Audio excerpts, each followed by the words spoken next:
Welcome back to JK's Tech. I hope you got a chance to see last week's video. If not, there will be a link in the video description below. Don't forget to check it out. Now let's get into this week's video.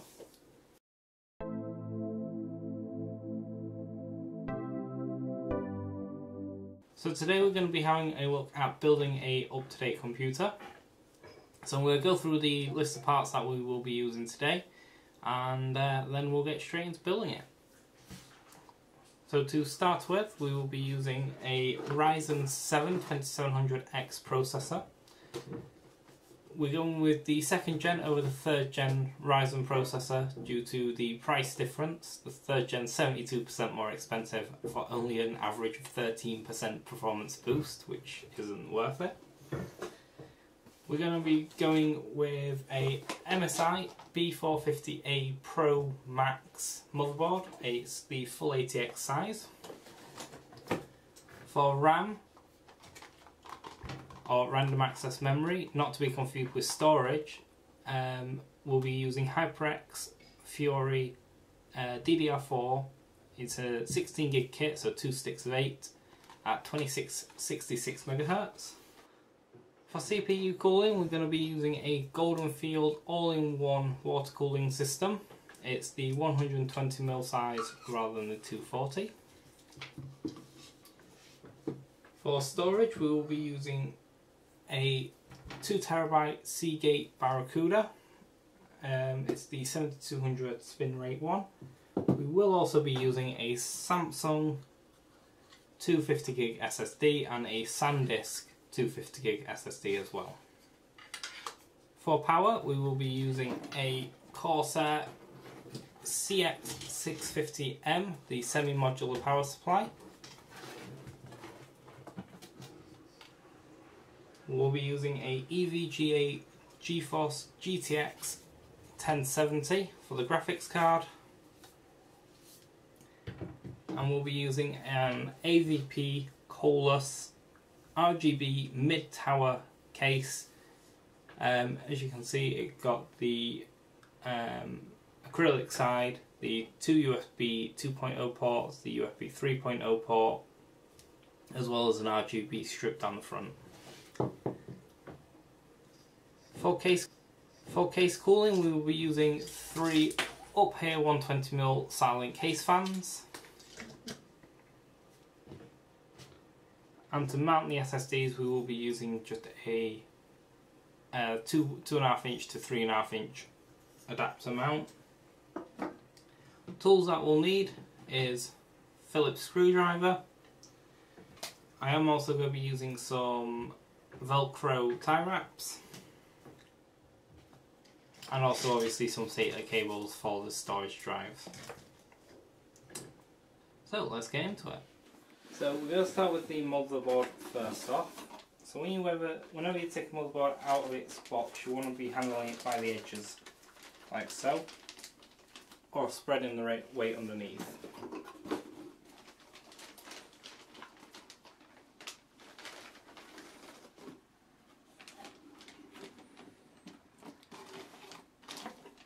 So I've placed it on top of the box as a quick, cheap and easy way to provide an anti-static barrier basically. It just helps protect important components on the board. You can get proper mats to do it, but the box is just as good as anything. So we're going to now install the actual RAM onto the motherboard, if I can ever get into them.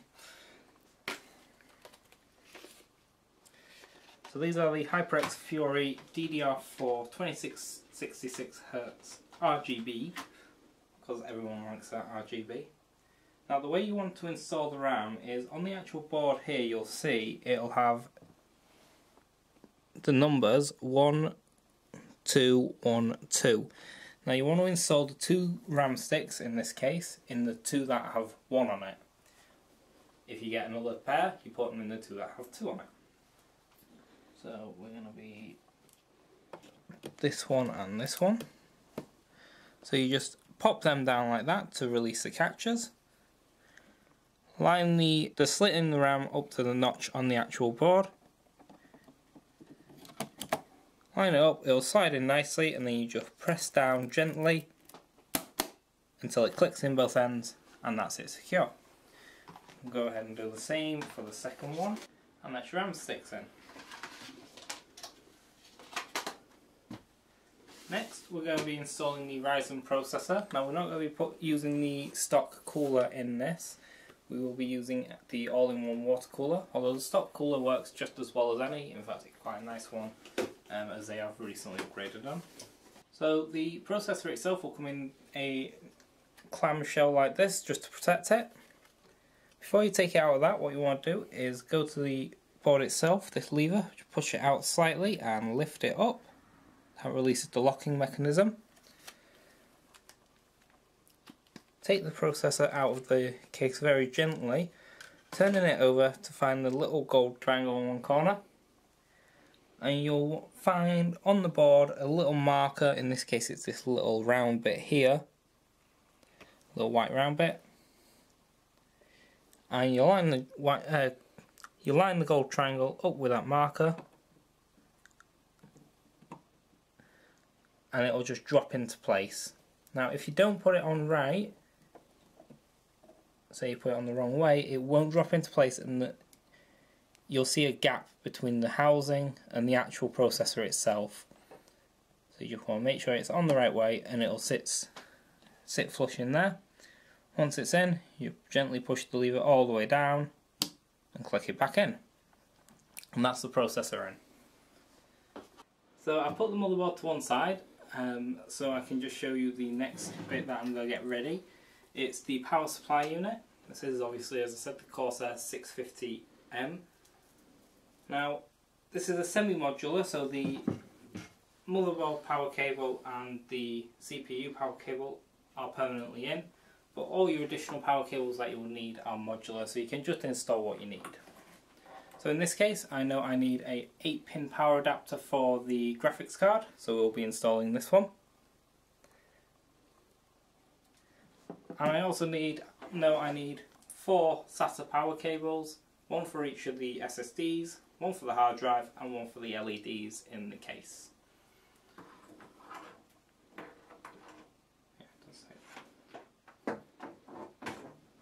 So to install them, just look on the back of the box. To install them, you look on the back of the power supply unit. They will only go into the one that they work with, so in this case the 6-pin one for the SATA power goes into the SATA power one. The 8-pin one goes into the 6+2 PCIe Express one, and again, slot in, push down, and it clips in. They're now both securely in there, and we're going to move on to having a look at the actual case now. So we've got the AVP Colorless RGB mid-tower case. It's a mouthful. It's got an acrylic side on it with an RGB strip down the front. It does also have magnetically removable dust covers on the top and a removable one on the bottom as well. So first things first, we're just going to take the side off. You do that just by unscrewing the 4 screws in the corners.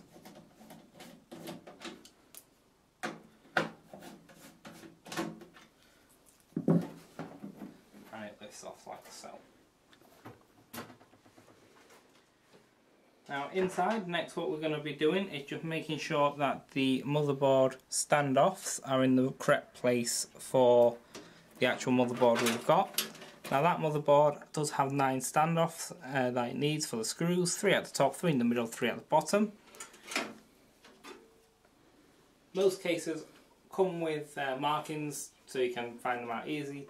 This one I have already looked at and made sure they are in the right place. Next we're going to take off this other side by turning these thumb screws.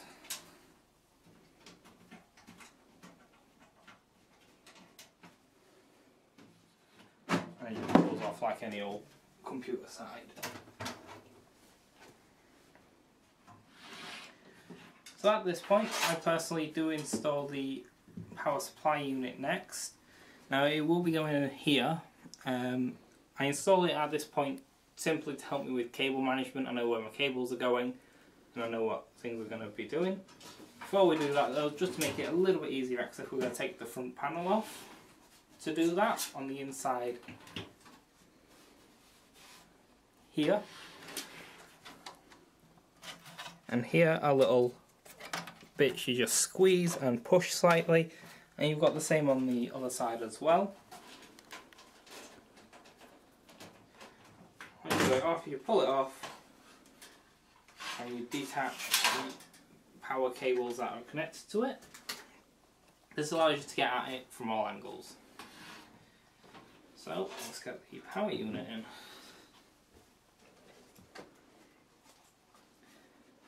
Now the power unit itself, it can go that way around with the fan facing downwards and coming out the bottom, or it can go that way around with the fan facing up and going out the top. Now this is an intake fan, so you can either have air drawn in from inside the case or outside the case. Best way to decide is if you're having it on carpet, have it draw air from the inside the case. If it's going on a solid surface or somewhere that can draw air in through, have it facing the bottom, and then you've got your own little ecosystem so it doesn't add any excess heat to the power supply unit by drawing it in from the case itself. So to put it in, I'm just going to put these in the further slots this way just to help with a bit more cable management. We're having the intake fan face down. Just slide it in and push it out towards the back of the case. And what you want to do is just line it up with the screw holes. Now there will be 4 there, there, there and there.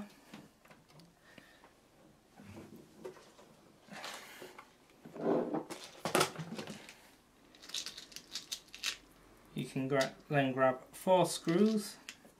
Now the screws will come with both the case and the power supply unit. And as with anything when you're tightening it up,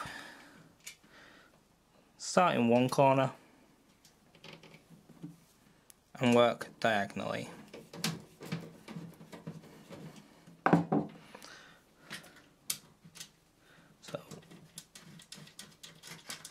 So we've gone that corner, this corner, this corner,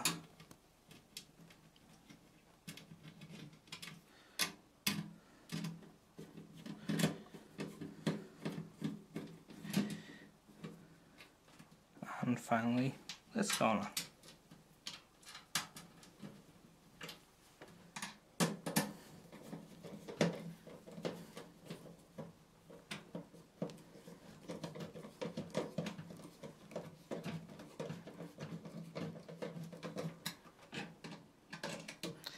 And you want to make sure it's tight enough that it's not going to go anywhere, but you don't want it too tight so that you're threading it.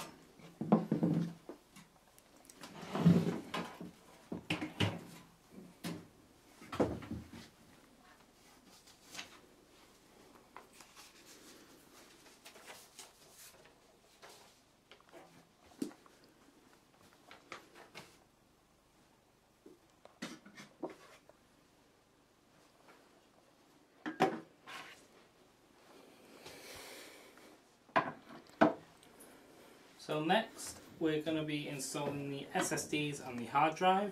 Now I have already pre-mounted the SSDs into a 2.5 inch adapter to a 3.5 inch adapter. It's pretty self-explanatory in the box if you do need one, although this case does have slots here and here for you to mount SSD or 2.5 inch drive on there. Personally, just for a bit more tidiness, I do put them in the hard drive bay, which is at the bottom. And then of course we do also have our 3.5 inch 2TB drive.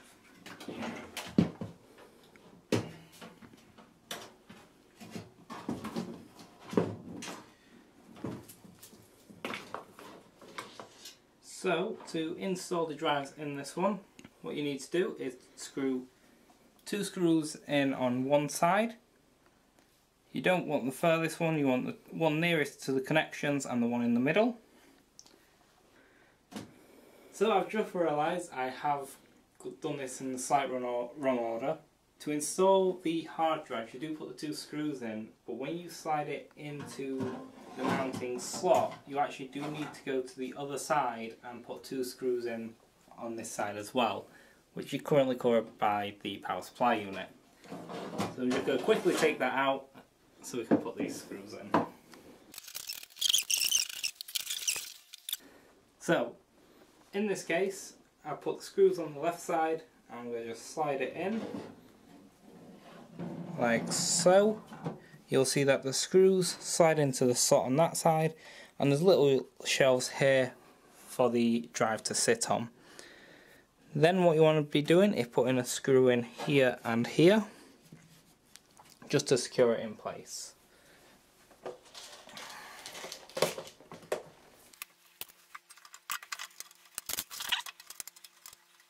So next we're going to be installing the SSDs. Now these are pre-mounted into the adapter, so it's just a cheap 2.5 inch drive adapter to a 3.5 inch drive adapter, just to make it a bit easier. So we're going to do the same thing we've just done with the hard drive. So we're going to line up the mounting screws that are on there with the left, just slide it in, and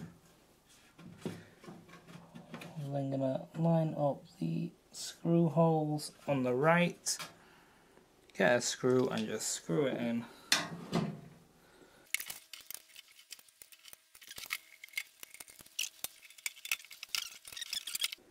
So we're going to remount the power supply unit just as we have done before.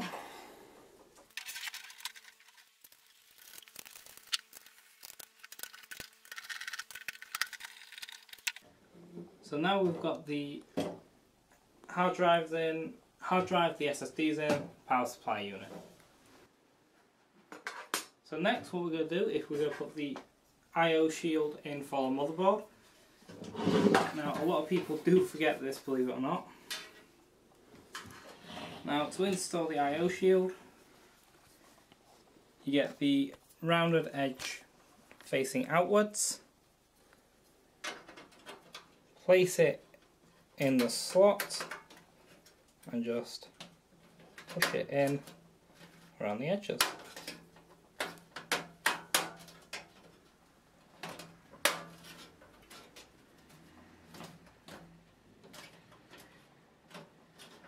And it's in. Some motherboards do have an integrated I/O shield. This particular one doesn't, so you do have to put it in manually. Just make sure it is all the way in. The next bit we're going to do is put the actual motherboard in. So what we're going to do is we're going to line up the I/O with the I/O shield. We're going to gently place it in, lining up the I/O shield with the I/O and the standoffs with the screw holes.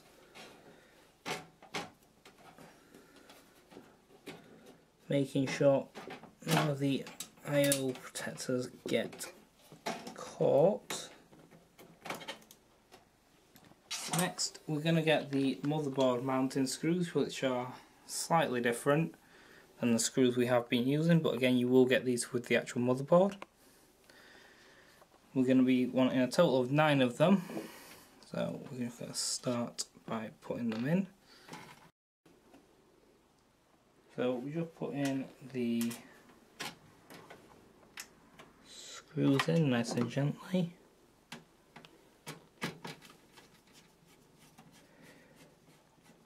Now they should just slide in very nice and smoothly. If they don't, your motherboard will be at a slight angle. You want to make sure that you've got the angle right, and also that you're only screwing into the standoffs. So you want to make sure you're screwing into just the standoffs and not the case itself. You also want to make sure that the motherboard is also not touching the actual case. because if it is touching the case, it can actually short the motherboard out, causing issues. And if you don't screw it into the standoffs and end up screwing it into the case, you can actually end up bending your motherboard and snapping it.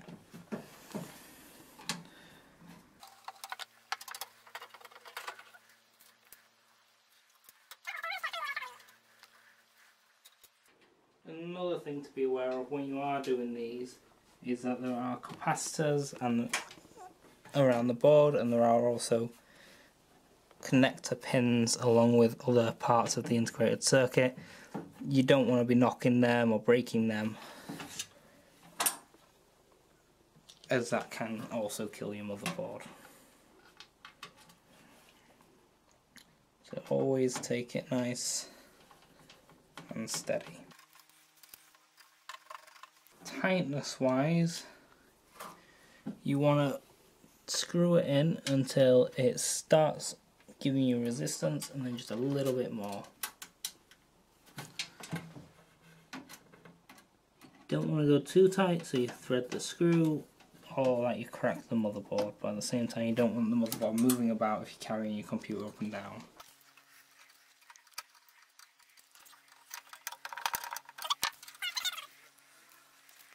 So, next thing that I do is connect the front panel connectors. I do it at this point because you've got to connect these to these little pins along the bottom, and if you've got anything in the way, it really gets difficult to get them in there. So we're going to start with this one. You'll find on the actual connectors as well, these are the cables that come pre-attached to the case. It'll tell you what it is. So USB, that's USB 2, so you just look for USB on your motherboard. You'll notice a blank spot on the actual pins in the bottom corner there, and there's a blank spot on the connector itself, and you just line it up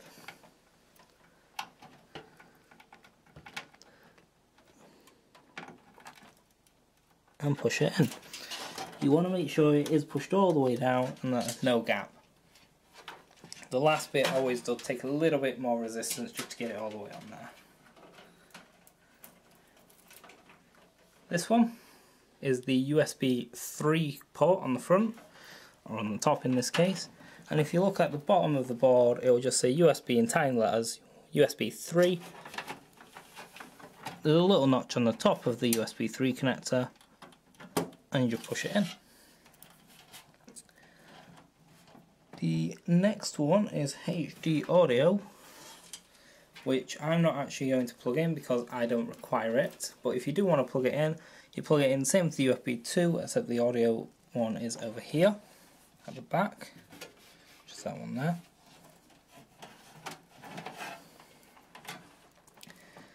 And these last 3/4, because one and 2, but it's the same connector, is the power light switch, the hard drive light switch, the hard drive usage light, and the actual power switch itself. Now they all go on this little panel here that says JFP1 underneath it. Now to actually know which ones go where, you will need the manual, and it does tell you in there, and you just literally look at the picture and you'll be able to see where they go. I've lost the manual, so I'm using one that I downloaded from MSI's website.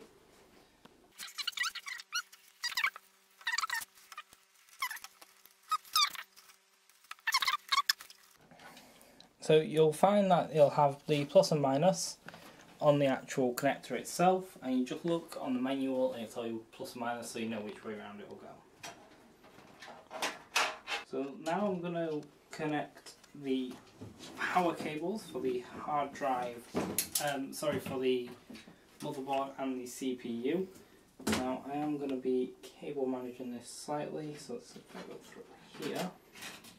So this is the permanently connected 8-pin power connector for which is the CPU power, and that goes over here into the top. It will only go one way, and it is a slight clip like when we connected the power cable, the additional power cable to the power supply unit, and it just slots in like so.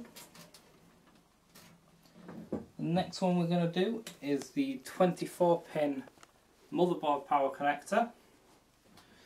And that goes in this slot here. So what we're going to do, bring that through there. Again, it will only go one way. On this one, it is an adaptable one, so you can actually have the 20-pin or the 24-pin. To have them both together, there's little clips either side that you go in and clip in like so. On this board, you want the 24-pin, and you bend it in and you get it in. Now, you need to make sure this does go in all the way, and it does take a little bit of pressure, so you do have to apply a little bit of pressure until you hear the click. Don't apply too much, but at the same time you need to make sure it goes in. You'll know when it's in because the clip will be down and there'll be no gap between the two connectors. The next power connections I'm going to do will be the SATA power connections for the hard drives and the SSD. Now I'm going to go with the hard drive one first, like so. That's then going to go up to the first SSD. That's then I'm going to bend around and go into the second SSD there.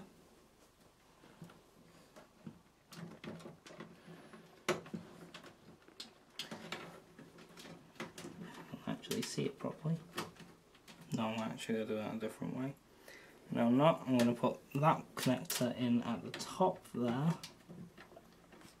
If it goes that way, it doesn't go that way.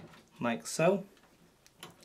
Leaving this power connector free, which will be used for the front LED on the actual case itself.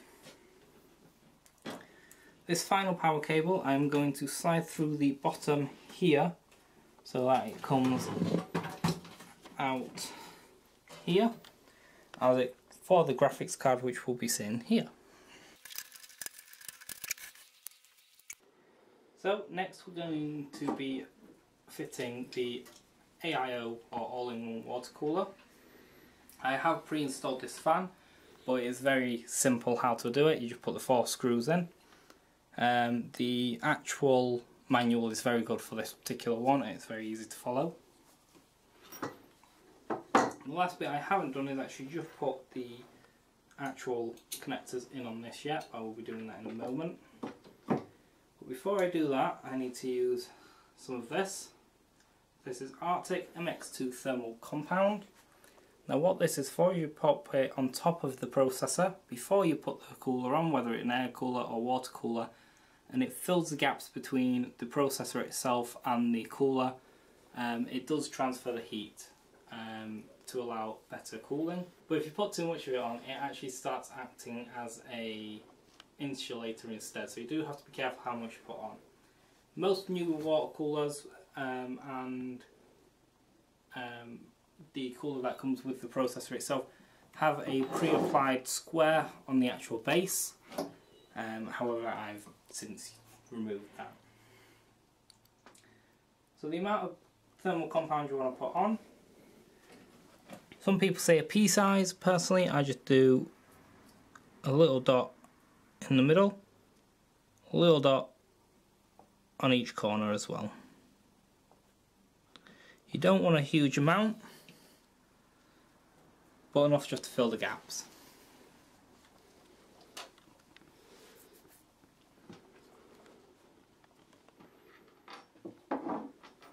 So next I'm going to be attaching the actual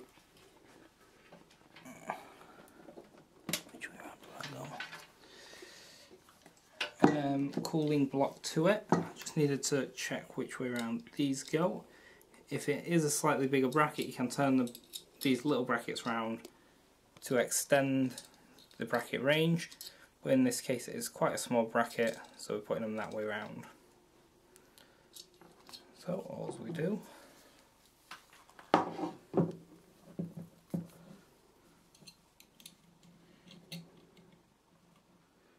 it on, put a screw in,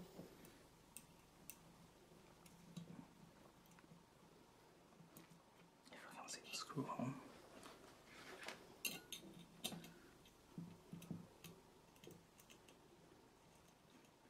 Now at first you do just want to hand tighten them very slightly, just hold it in place. I put that on the wrong way.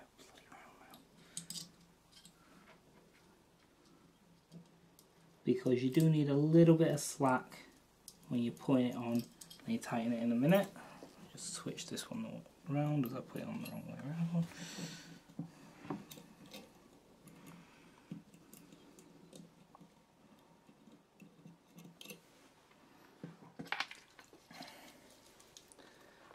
So, the way you put it on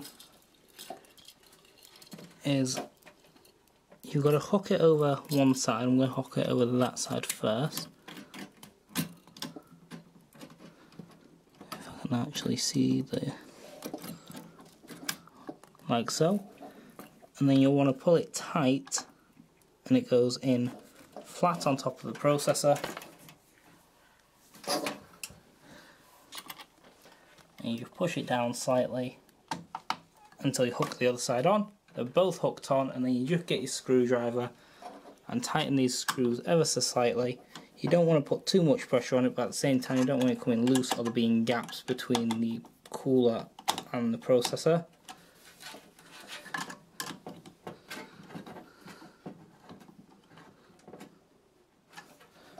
So that's on. Just give it a wiggle. If it stays in place, it's pretty much good. Now we're going to be attaching this way around on the back. So the radiator will go on the back, the fan's on the front of it here, and what that'll do is that'll suck air from the case and push it out through the radiator out the back, cooling both the case and the processor. So to do that, we just need some more screws.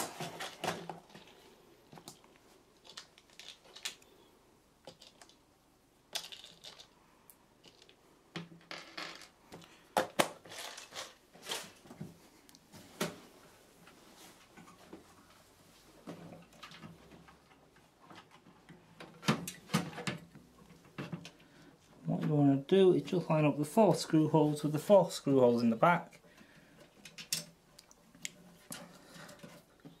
And again, put the screws in.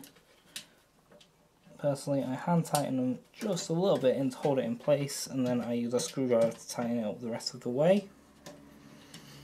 When you're doing this, do it across again, so one corner, then the opposite corner, and so on.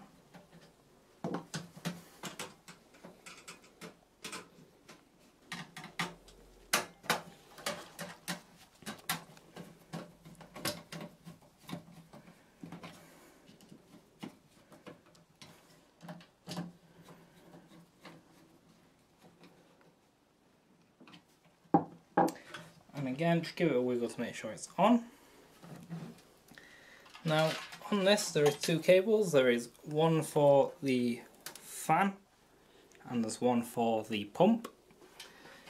If you actually look on the motherboard itself, you'll see here pump/fan 1, so your pump goes on that one, and here system fan 1, your fan goes on that one. Just like the other ones, you just line it up, push it down. They will only go on one way. There are little ridges on the actual connectors themselves and little ridges on the connectors on the motherboard. So next we'll be putting some case fans on. We'll be using up here 120mm silent fans. Now we're going to be mounting 2 to the front for intake and 1 to the top for an exhaust. Now with these, they do only blow one way. Some fans will have little arrows either on the insides or the outside telling you which way to go, but generally it's the side that looks ugliest, or with the brackets on, that's the way it blows, so in this case that way. So we're going to be putting 2 on the front. We're going to be putting 1 here. Now with these fans, like any other case fans, you'll get special screws that come with them. Now these screws actually bite into the fans themselves, as they're not threaded. So they are thicker, normal screws just won't fit. So we're going to put 1 in there. again, I always do these in a diagonal shape.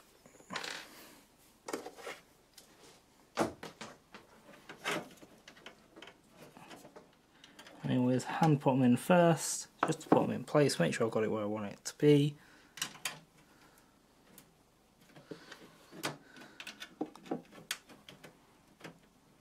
So in this case, there.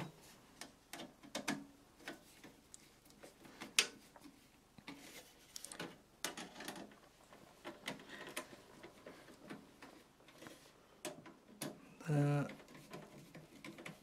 There. And there. I'm just going to do the same with the next fan. So we now want to be putting these on. So we've got a system fan there. Now we're going to also have one on the top, but this one's going to be blowing outwards instead of inwards. So this will be taking the hot air from inside out. So the airflow should be like that. So heat rises, and that will help it as well to stay cooler. So we're just going to lift this up now. So that is all the fans in. But as I said, you do have room for another fan here. You can actually put a third fan here as well. So the next thing we're going to do is just put the data cables in for the hard drive and the SSDs. So these do only go one way in. It's a little L shape. You just push them in and they clip in. So as I say, they're a little L shape. You got a little longer bit here and then a bit along the top. And on the back of the hard drives, SSDs or anything else that uses SATA cables, it's the exact same shape.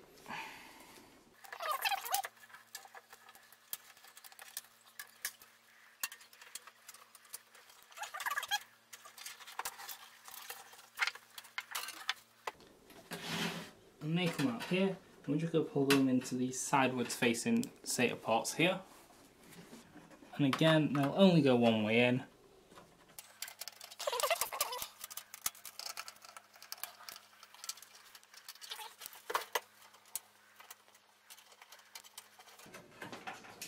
And they just push in, and they click in.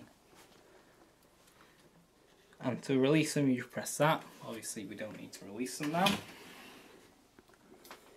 So we've got everything plugged in. Now the SATA cables, some people say you need to put them in a certain way, in a certain port, so these are all numbered. However, you can set them in the BIOS, and most of the time it'll automatically pick up which drive will be your boot drive. So I've never found an issue where I've had to do that. The last part we're going to install is the actual graphics card itself. This is everyone's favourite piece to install, the piece that everyone wants to install first. This is the EVGA GeForce GTX 1070. It runs the NVIDIA chipset, and it's the aftermarket one from EVGA. It is the SC or superclocked one, as they call it, which is more of a branding thing, and I need to take the end off before I do that. So to get this in here, we do have to just take this screw out here, which is a cover for the end of the graphics card. This bit just lifts up, putting it off like that.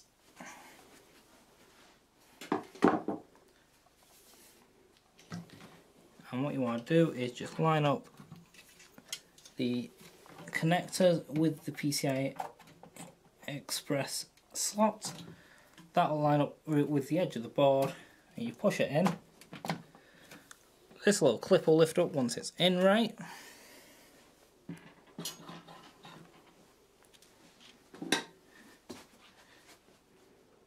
Then you'll want to put a screw into this bit here, just to hold the card in. If I can see it properly.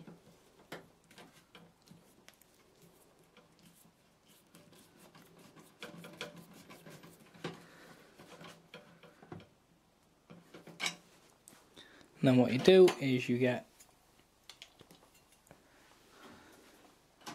the cover back on, the screw will slide through the hole, and you just put a second screw, or the original screw should I say, back in that hole just to hold that cover on, and it gives it that little bit of extra support, and that's in.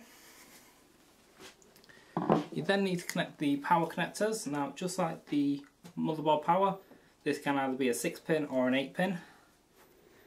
Little hooks on the end, just hook them on. Again, this will only go in one way. Personally, I do put that in like so. Oh, come on. I can't get the blooming thing on.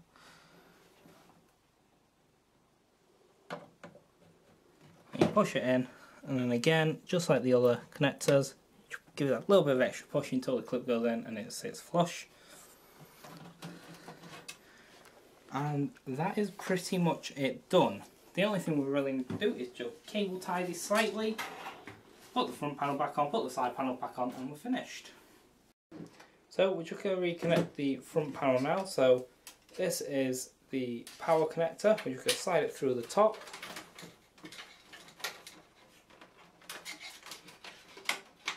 And pull it down to this spare power connector that we left earlier. That's just going to slot in like that. That's for power for the LEDs. And then just here, there's another little cable. It will only go on one way again, just that way. Just push that on, and that gives the control for the LEDs there. Make sure with these bits you do pull the cables through, and so that they don't actually get caught on the fans. And then you just line up the holes and push. That's it in. So we've got it all cable tied up. It's not the most cleanest, but it's half decent.